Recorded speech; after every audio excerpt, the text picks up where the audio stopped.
अस्सलाम वालेकुम। वाशिंगटन के अंदर एक और बिज़ी दिन के बाद अगली मीटिंग से पहले कुछ वक्त है हमारे पास, तो हम वाशिंगटन मॉन्यूमेंट के सामने रुके हैं।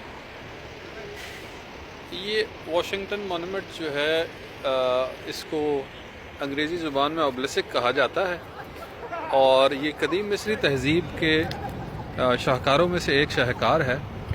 इसको बनाने में करीबन पौन सदी का वक्त सरफ हुआ, और मैं कोशिश करूंगा कि आपको दिखा सकूं कि इसके कुछ हिस्से जो हैं जहां से पत्थर उठाया गया वो और रंग के हैं, और उसके ऊपर वाले हिस्से पर एक वाज़ेह लाइन है जिससे जहां पर उसका रंग तब्दील हो जाता है। वजह उसकी ये बताई गई है कि जिस वक्त काम का आगाज़ हुआ उसके 20-30 साल के बाद एक खाना जंगी हुई, और उस खाना जंगी के अंदर अगले कई साल जो अमरीकी रियासत थी उसके पास इतने फंड्स नहीं थे कि वो उसकी तामीर कर सके।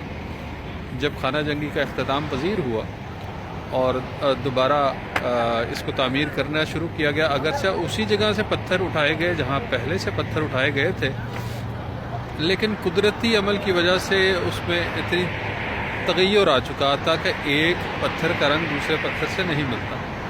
तो अभी भी देखा जाए तो तकरीबन आधा टावर जो है उसका रंग और है, जबकि उसके ऊपर वाले आधे हिस्से में रंग जो है वो ज़रा तब्दील।